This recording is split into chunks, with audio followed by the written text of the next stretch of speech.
My mother always compared me to my brother. Now I'm the only one taking care of her. My name is Jason Meyer, and I've spent most of my life wondering what it would take to be seen.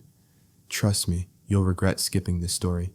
So before you sit back and listen, take a moment to like the video and subscribe to Ethan's Way. Now get in the mood to listen to this story because it might be the ultimate sweet revenge. They always say a mother's love is unconditional. I wish I could say that was true for me. Growing up, there were two of us, me and my older brother Ryan. If you asked my mom though, you'd think there was only one. Ryan the golden boy, captain of the varsity soccer team, straight A student first in our family to go to an Ivy League school. And me, I was just the kid who remembered to take out the trash and check in on her when she had migraines. Our house wasn't abusive, not in the obvious way. No slamming doors or flying plates. It was more silent rejection, the kind that seeps into your bones. When Ryan walked into a room, my mom's face would light up like someone turned on a switch. She'd ask about his classes, his girlfriend, his plans. She'd even laugh a light musical laugh I never once heard in response to anything I said. When I brought home an art project I was proud of, she nodded, told me to clean up the glue. When I got a part-time job at 15 to help with bills, she told me Ryan had just won another scholarship. She didn't hate me. That would have made things easier to define. She just never saw me. I used to wonder if I was adopted. I even asked once, half joking. She didn't even smile. "Don't be ridiculous," she said. "You just need to try harder like your brother. Try harder." That phrase echoed in my head for years. Ryan left home when he was 18 and never looked back. He called once a month, sometimes skipped holidays. But to Mom, he was a legend. She'd retell his successes like bedtime stories. Did you know Ryan got invited to a corporate retreat in the Bahamas? They flew him out. Meanwhile, I was fixing the sink and buying groceries with my freelance gigs. I stayed in town, not because I couldn't leave, but because part of me thought, if I stayed long enough, helped her, enough, maybe one day she'd look at me the way she looked at him. But that day never came. I remember one summer when Ryan actually came home. It was just for a weekend, but my mom treated it like the second coming. She cleaned the house top to bottom, made his favorite meals, even ironed napkins for God's sake. I walked in with takeout and she waved me off like a mosquito. And when Ryan finally showed up 2 hours late, drunk on charm and cologne, she beamed.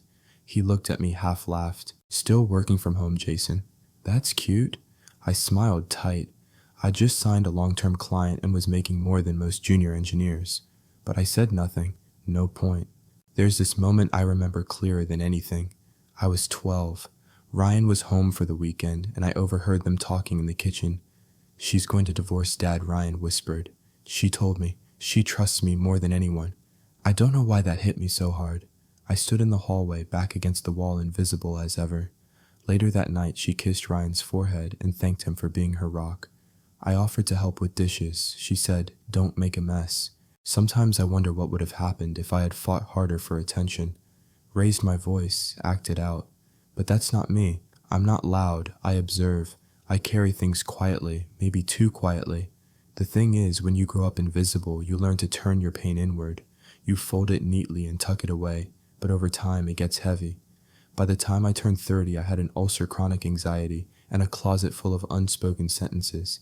And yet despite it all, when the call came, I picked up. It was a Tuesday. I was debugging a client's e-commerce site when my phone buzzed. Unknown number. "Is this Jason Meyer?" A woman asked. "Your mother's had a collapse. We found her unresponsive in the kitchen. She's stable now, but we need you here." Ryan nowhere to be found. Of course. I drove there faster than I should have. Parked halfway on the curb, ran through the ER doors. There she was, small, pale, hooked up to machines that beeped rhythmically like a ticking clock. I stared at her face. This woman who had never really looked at me.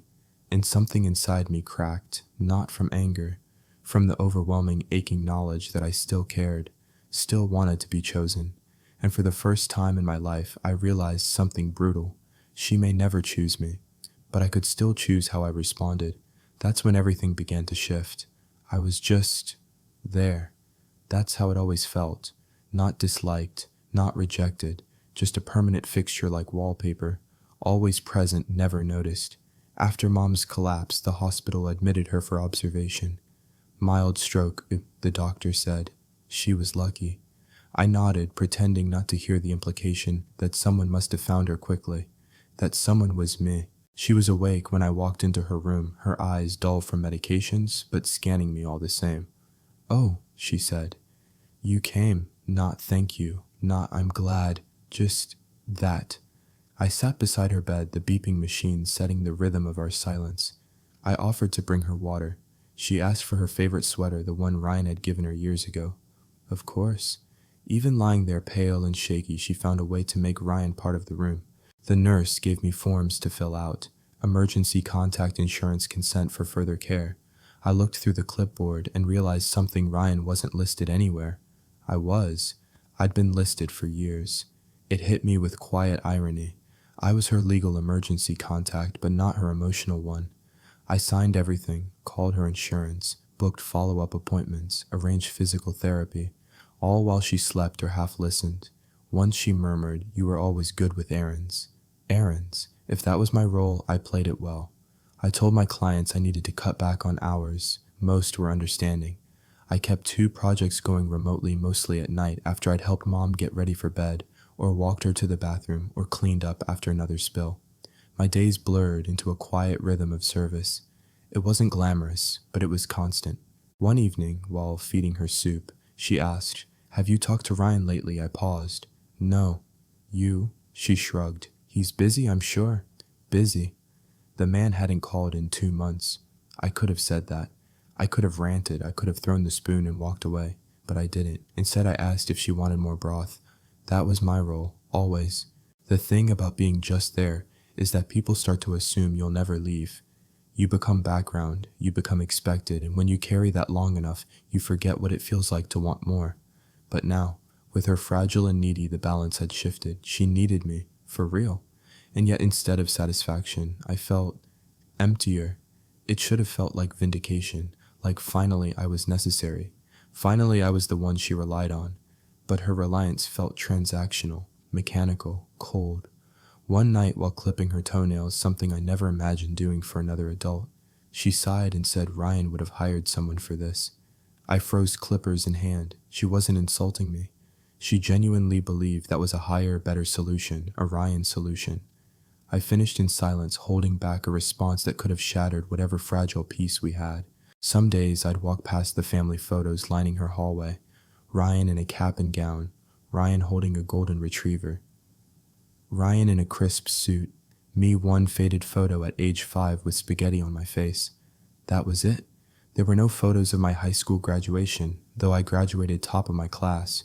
No photo of me at 24 when I bought my first car with my own money. I thought about printing a few, maybe putting one up, but I knew she'd just ask me to move it for a better flow. One rainy afternoon, while folding her laundry, I found an old scarf, a gift I'd given her years ago, still in the box. Price tag attached. She never wore it. I didn't even remember giving it to her. That's how numb I'd become to her rejection. I'd stopped even noticing it. It sat next to a pile of cards, all from Ryan.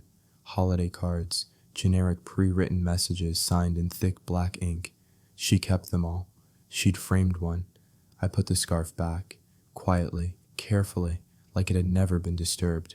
There's something soul-crushing about living under the same roof as someone who depends on you, but would rather it be someone else. And yet I stayed. I cooked, I cleaned, I booked appointments, I measured her blood pressure, I learned how to handle medications. I even taught myself how to lift her from bed without hurting her back. Every time she moaned or winced, I'd apologize like a child seeking forgiveness for existing. Maybe that was the core of it all. Even as an adult, I was still that kid trying to earn love one small favor at a time. If you've ever felt invisible in your own home, you'll understand this next part. One night, as I brought her tea, she looked at me and said, "You've always been useful, Jason. That's a good thing. Useful, like duct tape, like a wrench, like something you don't think about until you need it." That night, I stared at the ceiling for hours. Was that all I'd ever be? Was this my reward for a lifetime of trying? But something was building in me, a quiet storm, not anger, not yet, but a question, one that would grow louder with each passing day. What exactly did I ever get for being the good son I was cooking her breakfast when I heard the front door open? It startled me. No one ever came over unannounced, not since Dad passed away. I turned the stove down and walked into the hallway, wiping my hands on a dish towel. And there he was. Ryan. He looked exactly the same.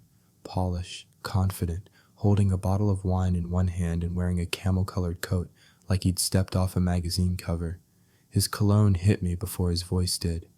"Hey, little bro," he said, grinning like this was a sitcom reunion. I froze. I hadn't seen him in almost a year. "You're here," I said dumbly. "Mom called me last night," he said casually, stepping inside without invitation.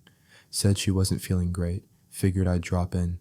I wanted to laugh, not feeling great. She'd had a stroke. She was sleeping in the back room, propped up on pillows, legs too weak to carry her to the bathroom some mornings. But she hadn't told him any of that. No, she saved that part for me. When she saw him, her whole face changed. It wasn't just a smile, it was radiance. "Ryan," she said, her voice cracking with joy. "Oh, my handsome boy." I stood by the kitchen door silent. She didn't sound that thrilled even when the doctor said she was stable. He kissed her on the cheek, handed her the wine, and sat beside her bed like he was royalty visiting the sick. "You look great, Mom," he said. "Strong, really." She beamed. "It's been a rough few weeks, but you coming here." That's all I needed. I clenched my jaw. I had been there every single day, carrying her, feeding her, managing her medication schedules. But it was his presence that she needed. I was invisible again. And worse, I was starting to feel numb to it. We had dinner that night, the three of us. I cooked, because of course I did. Chicken with roasted potatoes and steamed broccoli. She barely ate, but she smiled the whole time, listening to Ryan's stories about a new investment opportunity. A ski trip in Aspen, some woman he was dating who worked in media. Every story made her laugh. That soft, breathy laugh I hadn't heard in weeks.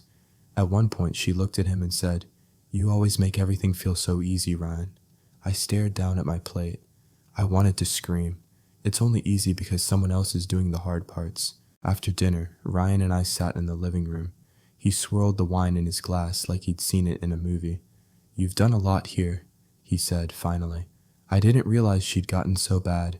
"Yeah," I replied. "It's been a lot." He looked around, brow furrowed. "You ever think about getting help, like a nurse or one of those facilities?" I turned to him slowly. "She doesn't want to be in a home." He shrugged. "Doesn't mean it's not the best choice." I stared at him. "She's not a burden." He raised his eyebrows. "Didn't say she was." "But come on, Jason, you've got your own life to live." I laughed bitterly. "When exactly have I lived it?" Ryan didn't answer. Later that night, I found him in Mom's room, helping her into bed. She was laughing again, swatting him playfully as he tucked her in. "I wish you were here more often," she said. He smiled. "I'll try, Mom." We both knew he wouldn't. After she fell asleep, I stood outside her door and just watched him. "You're not staying, are you?" I asked. He shook his head. "Flying out tomorrow. Just came to check in." I nodded. He looked me over. "You look tired, Jay." "I am." He clapped me on the shoulder. "You're a good guy. Keep it up." Then he walked down the hall and into the guest room, which, by the way, still had his old posters on the wall. Mine had been taken down years ago. The next morning he left early. Didn't say goodbye to her. Didn't say thank you to me. Just gone. And she cried, not for me, for him. "I wish he could stay longer," she whispered from her bed. I said nothing. I cleaned the dishes from last night. I changed her sheets. I gave her meds. I updated her health chart, like always. But something inside me had shifted, not just pain, not just jealousy, something harder. He walked in like a king and left like a shadow, and I was still here, still invisible, still useful. But something told me that wouldn't last much longer. It happened 3 weeks after Ryan left. I'd just come back from the pharmacy. The bag of prescriptions sat on the counter while I took off my shoes, rubbing at the soreness in my lower back. I could hear the TV murmuring from the living room, a rerun of some cooking show she liked. "Mom," I called out. No answer. That was unusual. She always answered, sometimes with a sigh, sometimes with a request, but always something. I walked through the house past the ticking clock and dusty bookshelves, and that's when I saw her. She was on the floor, one arm twisted under her body, the remote still in her hand. "Mom." I dropped the bag and ran. Her eyes were open, unfocused. Her mouth moved, but nothing came out. "Can you hear me?" I knelt down, feeling for her pulse. It was there, but faint. Her skin was cold. The last time I'd seen her like this, I was a child when she collapsed after Dad walked out for the first time. But this was different. This wasn't emotional collapse. This was physical, final. I called 911. My hands shook as I gave them our address. Then I sat there, holding her hand, whispering, "Stay with me. Just stay." At the hospital, they called it a secondary ischemic event. Another stroke, but worse this time. Her speech was slurred, movement limited. The doctor said she was lucky I found her when I did.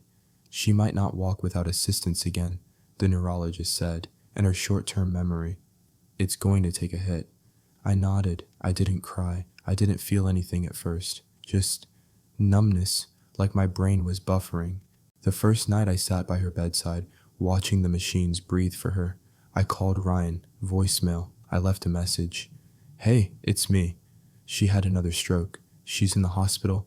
They don't know if she'll walk again. No response. That's silence.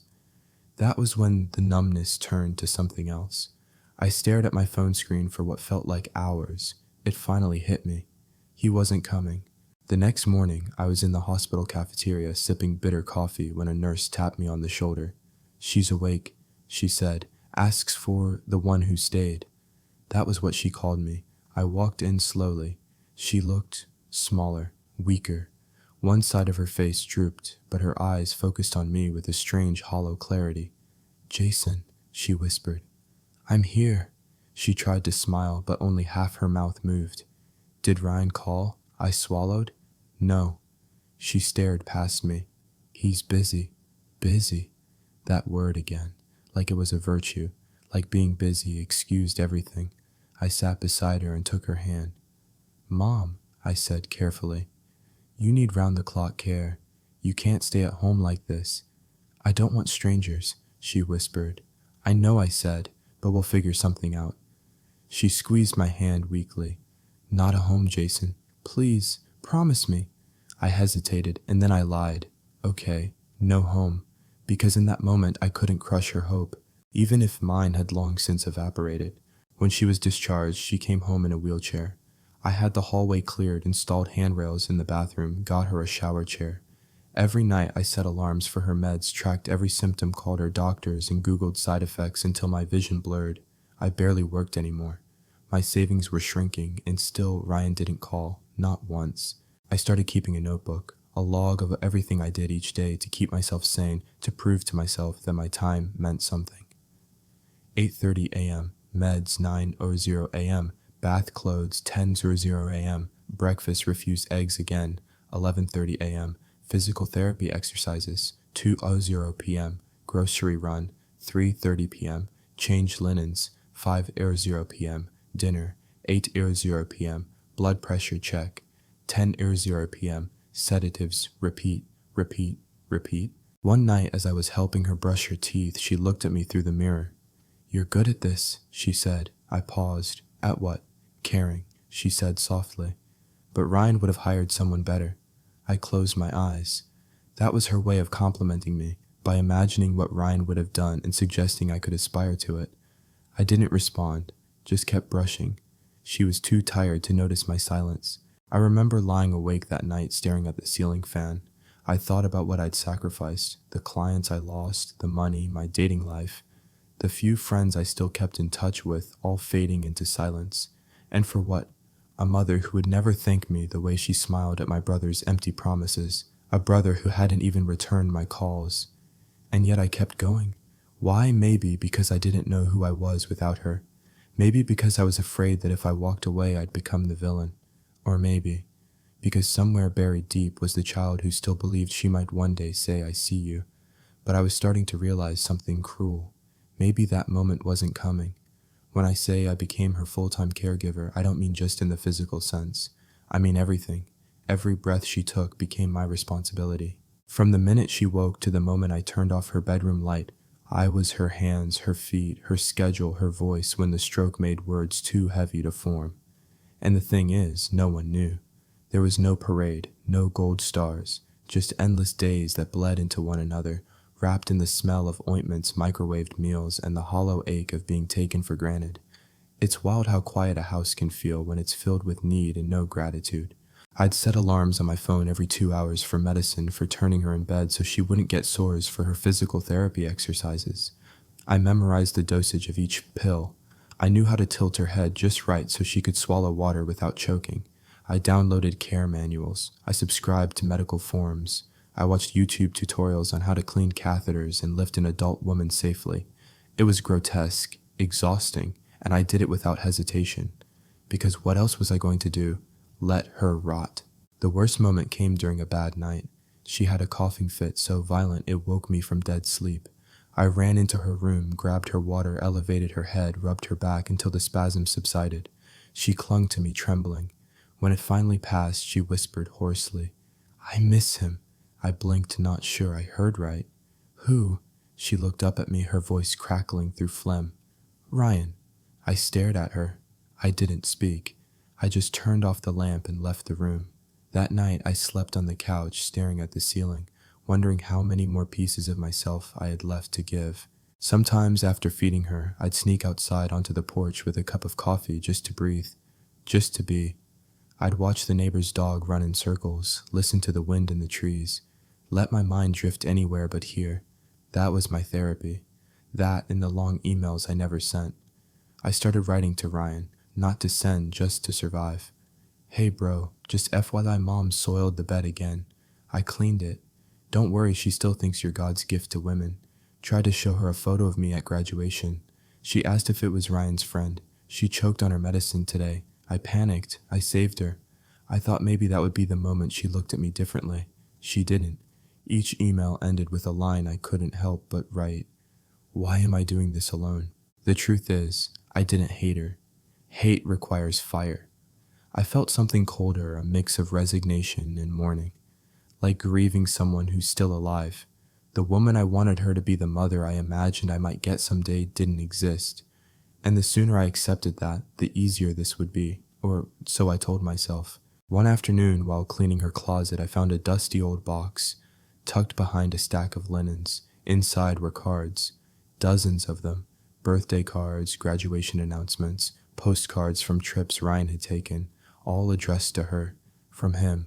Each one kept neatly with dates, some yellowed with age. I picked up one, "Happy Mother's Day, Mom. Sorry I can't make it this year. Love, Ryan." She'd saved it. I flipped through the stack, searching, hoping, maybe just maybe something for me I found too. A scribbled happy birthday from when I was 7, and a card I made at 15 hand-drawn, telling her I loved her even though we fought. Neither had been opened, still sealed, still untouched. I sat on the floor and stared at those 2 unopened envelopes. I don't know how long I was there, but when I stood up, I was no longer the same. I didn't cry, not that day. Instead, I went back into her room, adjusted her pillows, and asked if she wanted tea. She nodded. That was my job. To serve, to exist quietly, to be useful. But something in me had shifted again, a quiet pivot. The part of me that had spent 30 years reaching for her affection. It had started backing away, not angrily, not bitterly, just out of survival. It was late. I was spooning pureed carrots into her mouth, one slow bite at a time. Her left hand trembled in her lap, and her jaw moved sluggishly, like it had forgotten what chewing was supposed to feel like.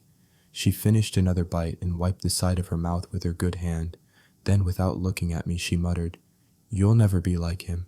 I froze. The spoon hovered midair. "What?" I asked, softly. Her gaze drifted to the corner of the room like she was talking to a memory. "Ryan," she whispered. "He had a way about him. People listened to him. He made things happen. You're different, not worse, not better. Just not him." I placed the spoon down and wiped her mouth gently with a napkin. She didn't even notice I'd stopped feeding her. She was back in whatever moment she was reliving, basking in the idea of her perfect son. I stood up, walked to the sink, and stared at my reflection in the kitchen window. That phrase echoed in my head. "You'll never be like him." She wasn't being cruel, not intentionally. That's what made it worse. She genuinely believed it, like it was some immutable fact. The sky is blue, water is wet, and Jason will never be Ryan. I felt something crack inside me, not explode, just fracture. A slow, tired split. Later that night, I sat in the hallway outside her door, laptop in hand, finishing a web project for a client. I'd barely had time to work lately, and the bills were piling up.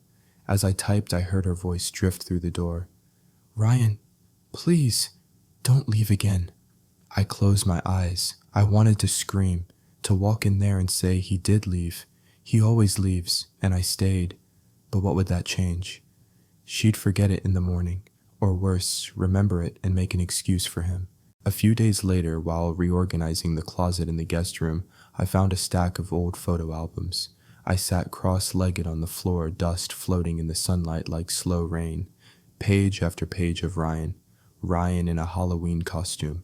Ryan with a trophy. Ryan at prom. I kept flipping. Ryan graduating. Ryan on vacation. Ryan's engagement photo, even though the engagement fell apart years ago. I turned the page again, blank, then again, still blank. No photos of me past age 6, not even one from the high school science fair I won, or my first car, or college. I was erased by omission, a ghost in my own home. When she woke up from her afternoon nap, I wheeled her into the living room. I placed one of the albums on her lap. "Do you remember this one?" I asked. She smiled, eyes lighting up. "Oh yes, Ryan's first soccer game." I nodded. "Do you remember my first art exhibit?" She looked confused. "Did you have one?" I stared at her. "Yeah, I was 17. You said you couldn't come because Ryan needed help with his car." She blinked. "Oh, right. That sounds like me," she said, chuckling faintly. Then she patted my hand. "But you were always the sensitive one. You didn't need the attention like Ryan did." I pulled my hand away. She didn't notice. That night, I had a dream. I was 10 years old, standing in our backyard holding a toy plane. I showed it to my mother, beaming. I'd built it from a kit all by myself.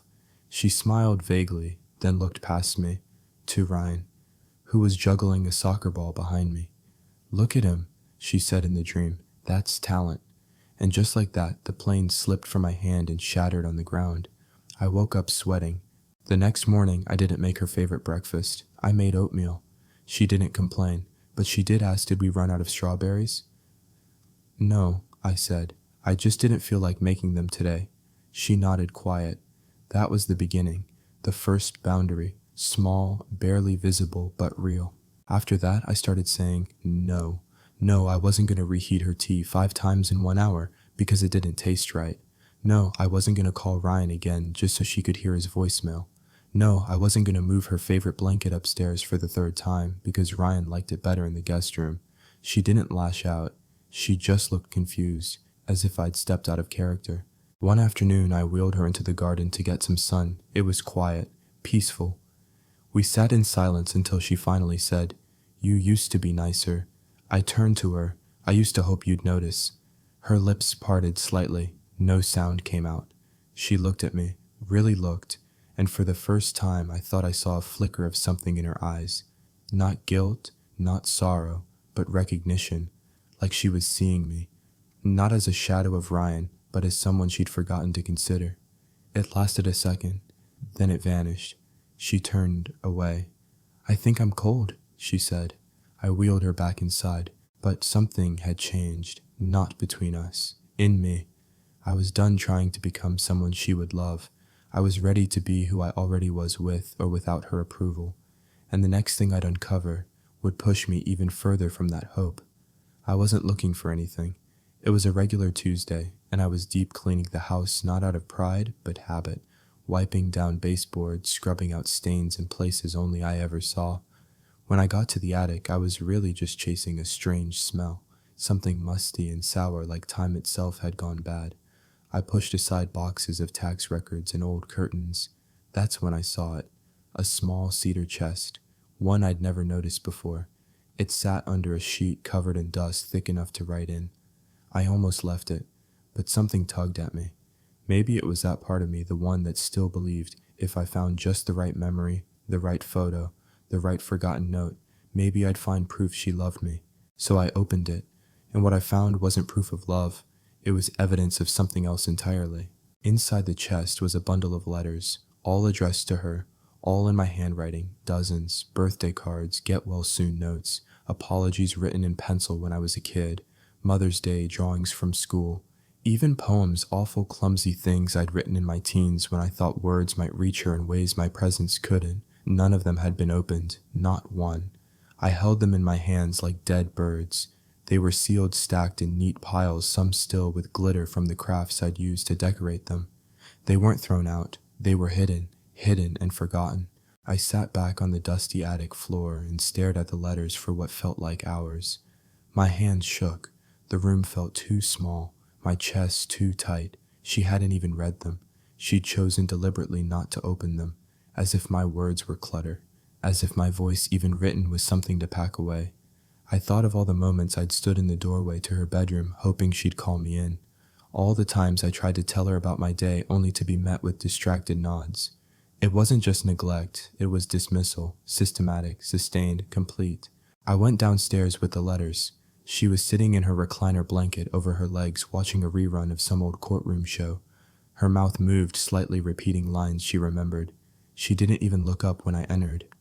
"Mom," I said quietly. She looked over slow. "Yes," I held up the stack of letters. "These are mine," I said. "To you. From years ago." She blinked, confused. "I found them in the attic," I added, unopened. For a moment her face was unreadable. Then her eyes dropped to the letters. She frowned. "Oh," she said softly. "Those?" I waited. Nothing. No apology. No explanation. Just those. "I wrote all of these," I continued. "Do you remember any of them?" She shook her head. I didn't want to throw them out. I just didn't have time to read them. For 20 years my voice was thin now. She looked uncomfortable. "You always wrote so much, Jason. You were sensitive. I didn't know what to say. You didn't have to say anything I said. You just had to read them." Silence. She shifted under the blanket. I was busy. There it was again. Busy. The word that excused every omission, every absence, every silence. Busy was her armor. Her permission slip to forget me. I read every single card Ryan sent she offered, like that would soften the blow. I laughed, a short, bitter sound I didn't recognize coming from myself. "I know," I said. "I've seen the box." She looked at me, eyes cloudy but trying to be clear. "You were always strong, Jason. You didn't need the praise like he did." That line again. Like being ignored was a compliment. I stood there holding years of love she never bothered to open and realized something final. She would never understand what she had done to me. Not fully, not deeply, and definitely not on purpose, which somehow made it worse. That night, I sat on the porch with the letters in a pile beside me. I didn't cry. I didn't scream. I just opened them, one by one. I read the words I wrote as a child, a teenager, a man, and I gave them to myself, because no one else had. And I swore right there, with the wind tugging at my sleeves and the porch light flickering overhead, I would never write another letter to someone who didn't read them. Not in ink, not in action, not in silence. It was a Sunday, cloudy, quiet, and strangely warm for fall. I was organizing her pill trays when the doorbell rang. I wasn't expecting anyone, and to be honest, I'd stopped hoping. I opened the door, and there he was. Ryan, button-down shirt, casual slacks, designer sunglasses on his head like a crown. He was holding a suitcase in one hand and a folder in the other. "Hey," he said, like we'd just seen each other yesterday. I stepped aside silently. He walked in, looked around, gave a polite sniff. "She still keeps that ugly lamp?" he asked. I didn't answer. He dropped the suitcase by the stairs and handed me the folder. "I need to talk to you," he said. I knew that tone, corporate, cold. This wasn't a visit. This was a mission. We sat in the dining room while Mom napped in the next room. I opened the folder. Inside, brochures for care homes, pricing, notes, and a legal document with pre-drafted transfer of power of attorney with his name filled in. "She can't keep living here," he said flatly. "She needs professional care. You're clearly overwhelmed." I stared at him.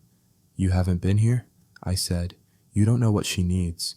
"I know she's not getting any younger," he said. "And frankly, Jason, this setup isn't sustainable." I laughed. "You mean the setup where I gave up my life to keep her out of a home because that's what she begged for?"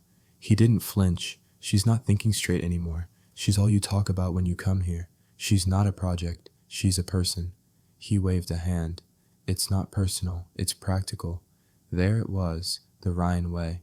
Solve the problem. Look good doing it. Leave the mess behind. "You know I said standing, she still thinks you're the better son." He smirked. "Because I am. That's when I lost it. You weren't here. You never showed up. She cried for you while I cleaned her bed sores. She praised you while I canceled my life. You were the idea, I was the reality. And still she waits for you like you're a damn miracle. He stood too taller than me voice, quiet but sharp. You chose to stay. No one asked you. That's the difference, I said. You had to be begged. I just did it. That evening, we sat in the living room, all three of us. Ryan in the corner chair, scrolling his phone. Me on the edge of the couch, hands tight in my lap. And Mom watching us both with cloudy eyes.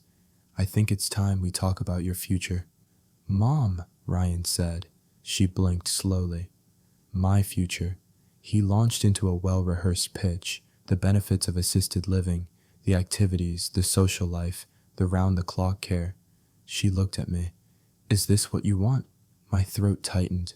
No, I said, but I can't stop him from trying to convince you. Ryan leaned forward. Jason's exhausted. You don't want to be a burden? I'm not a burden, she snapped. We both turned. It was the first thing she'd said with fire in months. She glared at him. You think dropping in with brochures makes you better, Mom? She cut him off. He's been here. You haven't. The room fell silent. I didn't smile. I didn't look at Ryan. I just stood and walked to the kitchen, not because I was hurt, but because I didn't want her apology. Not like that. Not just because he'd finally tried to take control. Ryan left the next morning, didn't say goodbye, didn't leave a note, but I found the folder left on the counter unopened, the brochures tossed inside like junk mail, and that was when I found the will. I wasn't looking for it.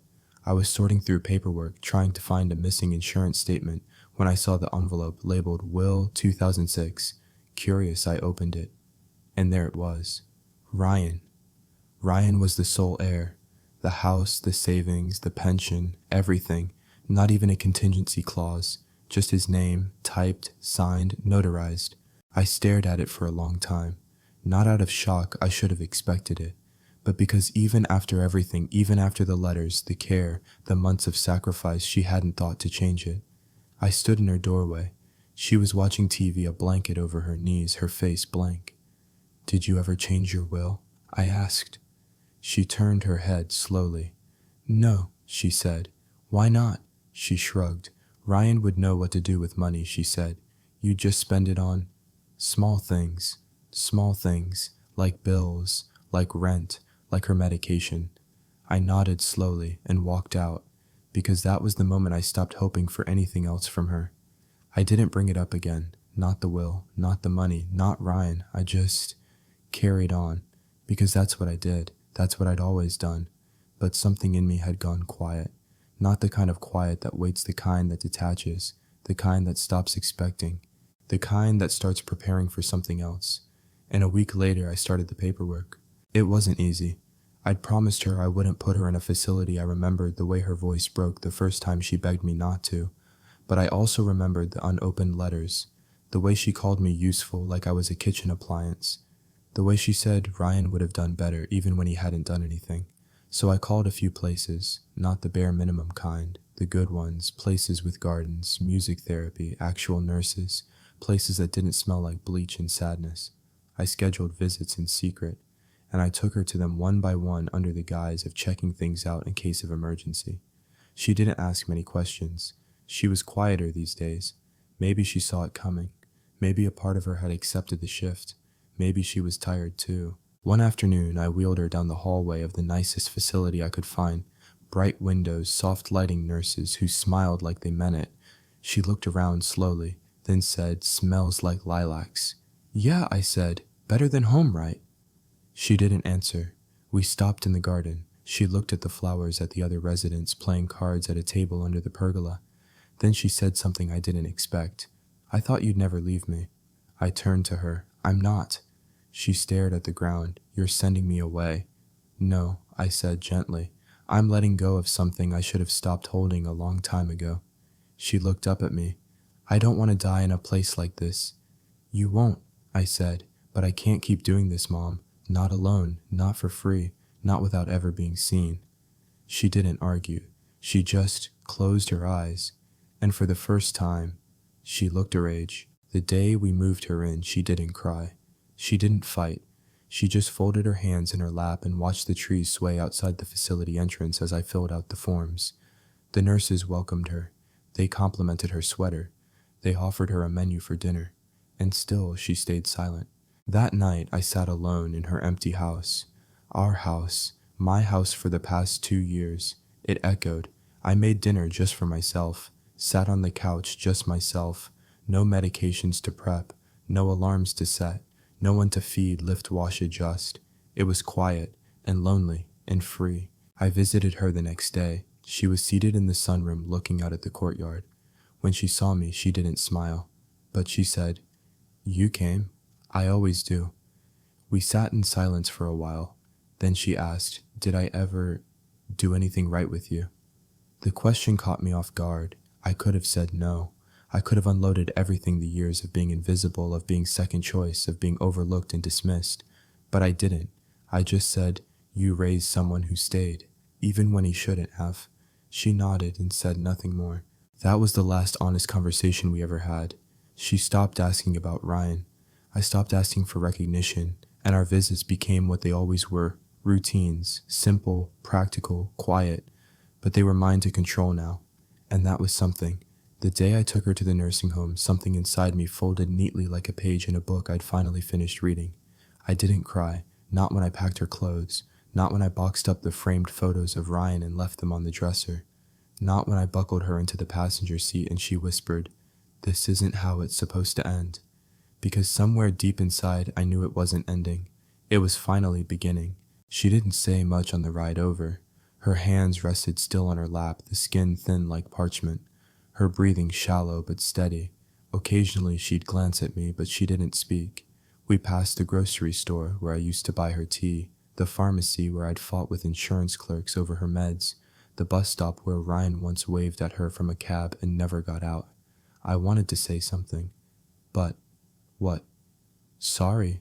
I wasn't enough. Sorry you only noticed after I broke. Instead, I focused on the road, one turn after another, bringing me closer to the place where I would hand over the burden I'd carried for too long. The nurse met us at the door, warm smile, clipboard, cheerful tone that was just sincere enough. "We've got her room all set up," she said, "window view, and the lilies she likes." "You mentioned those, right?" I nodded. I'd filled out her forms. I'd picked the curtains. I'd made sure they had her favorite jam for breakfast. Because of course I did. Even at the very end, I was still trying to make her feel something. Comfort, peace, gratitude. When we got to the room, Mom looked around without a word. The bed was neatly made. A small armchair faced the window. The TV remote rested in a clean plastic tray. It was quiet, safe, perfectly arranged, but she didn't seem to notice. She just sat in the wheelchair, staring out at the garden where 2 elderly women were feeding birds. I sat beside her. "This place is good," I said softly. "You'll be okay here." She nodded slowly. "You're not staying, are you?" "No," I replied, "not tonight." She turned to me, her voice lower now. "Are you leaving me?" I looked at her, really looked at her. This woman I had built my life around. This woman who never opened my letters. This woman who in her own way believed Ryan was the sun and I was just the shadow. "No," I said gently. "I'm just giving you what you gave me. Distance." She didn't answer. She just looked back out the window. And for the first time in my life, I didn't feel responsible for her silence. I stood, squeezed her shoulder lightly, and walked out. I didn't look back. I didn't need to. That night, I sat in my apartment, my own space now. I cooked for myself, left the dishes in the sink, put on music I liked, and as I sat down on the couch, something strange happened. I smiled, not because I was happy, but because I was finally free from trying to be something I never had to be. I visited her once a week, no longer daily, no longer dragging guilt behind me like a tail. I brought her books, music, sometimes her favorite shortbread cookies. She'd ask about Ryan less and less, eventually not at all. One day she even called me by my name and held my hand while we listened to the birds outside her window. That was enough. Not everything, but enough. Her birthday came around in early spring. The sky was clear. The cherry trees outside her window were starting to bloom. I baked a cake lemon with whipped frosting, her favorite. I'd made it every year since Dad left, even though she never really asked for it. This year felt different, not because she had changed, but because I had. I arrived at the nursing home around noon. The front desk nurse gave me a soft smile. Oh, she's been asking if anyone called, she said gently. I nodded. Anyone. Just one person, really. I didn't need to ask who. Of course Ryan hadn't called, not for her birthday, not after the power of attorney fight, not even once since she moved in. I walked into her room carrying the cake, a framed photo of the garden she used to love, and a copy of the old family photo, the one where we were all pretending. Happy birthday, I said. She turned from the window slowly. Her face lit up when she saw the cake. You remembered, always do. I set the tray down and started cutting slices. She reached for one, her hand trembling. For a moment it felt normal, comfortable even. Then she asked, did Ryan say anything? I hesitated, then shook my head. No, he didn't. She blinked slowly, then looked down at her lap. I see, she said so softly I almost missed it. No excuses this time, no defense of his busyness or brilliance. Just I see. We ate in silence for a while. She took small bites, careful and slow, like the taste mattered more now than it ever had. Afterward, I pulled out the photo of the garden, her old one before the weeds took over, and we sold the house. She smiled faintly. That rose bush never bloomed right. I think it was the soil, I said. Too acidic. You always said that, she replied, almost laughing. A flicker of warmth passed between us. Not deep, not complete, but real. She reached for my hand. Hers was dry, fragile, but firm. Thank you for coming. Of course. She looked up at me, her voice trembling. You always come. I nodded, and that was it. No big apology, no dramatic confession, just a quiet truth finally spoken aloud. I always came. That night, I stayed longer than usual. We watched a movie, one she barely remembered from her younger days. I showed her a few pictures on my phone of my apartment, my little desk setup, the takeout I'd tried and failed to replicate. She smiled, then yawned. When the nurse came to get her ready for bed, she said something as she was wheeled out. Jason. Yeah, I'm glad you stayed, even when I didn't make it easy. That caught me. I couldn't speak for a second, so I just smiled, and that was enough. As I walked out into the cool spring air, I checked my phone. Still no message from Ryan, no surprise. But I didn't feel the usual sting. I didn't feel like I was holding something he dropped. I didn't feel like the forgotten son anymore. I felt chosen by myself. She passed away in late summer, quietly, in her sleep. A nurse found her just after dawn, hands folded neatly, a small smile on her face. They called me first, because of course I was still listed as her emergency contact. I didn't cry right away. I drove to the nursing home in silence, the windows down, warm wind cutting through the stillness like a lullaby. When I arrived, the staff spoke to me softly with the kind of reverence people use around grief. I nodded through the details, the paperwork, the cremation request, the final belongings in a paper bag. Then they led me into her room one last time. It smelled like lavender and paper. The curtains were drawn halfway, letting in a single beam of light that fell across the empty bed. I stood there for a long time, not speaking, not mourning, just breathing. They'd let me take as long as I needed. I sat in the chair by the window and looked around at the things she'd kept: a folded blanket, a ceramic angel someone had given her last Christmas, and on the nightstand a small stack of opened letters. Mine, not Ryan's, mine. I picked one up, my handwriting from years ago. The seal had been broken. I read the words I barely remembered writing, and I knew at some point near the end she'd started reading them. Maybe she'd changed, maybe she hadn't, but she'd tried, and somehow that was enough. Afterward, I took her ashes to the rose garden we used to visit when I was a kid, the same one I'd taken her to before the stroke. I scattered them slowly, letting them fall between the petals she always complained didn't bloom quite right. Then I sat down on the bench and just listened, to the birds, to the wind, to the absence of needing her approval. In the weeks that followed, I cleaned out the house, sold what needed selling, donated what needed donating. I found more unopened letters from me, and I found her journal half empty, barely legible toward the end. But one page stood out, written shakily, almost childlike. Jason stayed. I don't know why, but he did. I don't know what I was looking for reading that line, an apology, an explanation, a final gift. I didn't get any of those, but I did get the truth. She didn't understand why I stayed, but I did. I stayed because I chose to, not to win her love, not to match Ryan, not to be useful, but because I needed to know that I could be the kind of man who doesn't run even when everything hurts. And now I finally get to live for me. If you've ever carried the weight of being unseen and still showed up anyway, then you know what I mean. Sometimes the reward isn't recognition, it's the moment you stop needing it. So tell me, have you ever stayed too long hoping someone would notice? Or did you walk away before they ever had the chance? Drop your story below, and if mine hit you somewhere, real, subscribe to Ethan's Way. More stories like this are coming, and they're not just stories, they're survival.